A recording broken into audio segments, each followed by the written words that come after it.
we shall reflect on the life of St Louise De Marillac. St Louise, the daughter of a military courtier, was a well-educated and socially prominent Parisian woman. Her mother being dead, she was entrusted as a young girl to an aunt who was a religious at Poissy. At the age of 16, she felt a strong desire to join the poor class, but poor health intervened, and 5 years later she was married to Antoine Legarce, a secretary to the Queen Marie de Médicis, and bore him a son named Michael.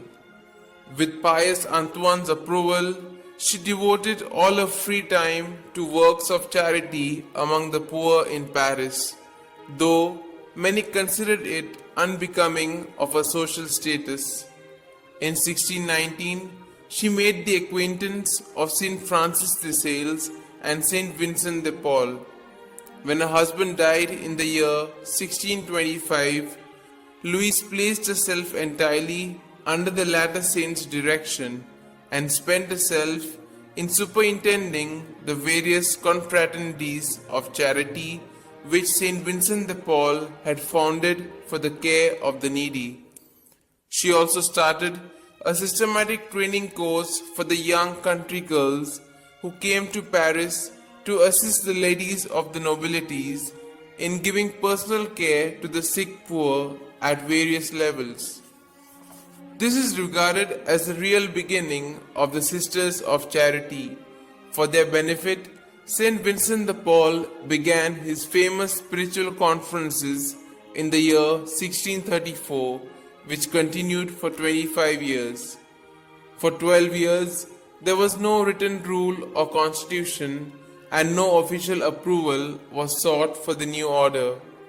At a time when it was unheard of for nuns not to be enclosed, the services of these sisters were urgently needed in the slums and hospitals.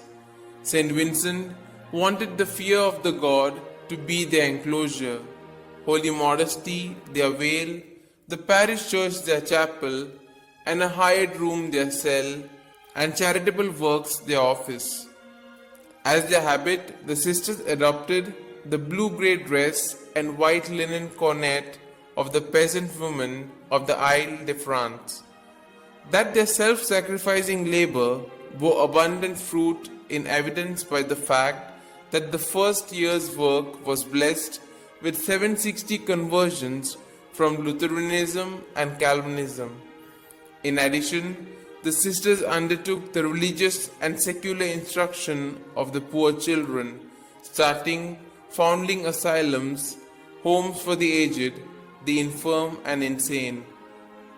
Louise de Marillac died on the 15th of March 1660, followed 6 months later by St. Vincent. By then, there were more than 40 houses in France.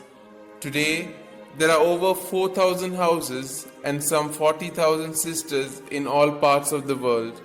The community is a lay one with only private vows, and the original rule and constitution has never been changed until recently.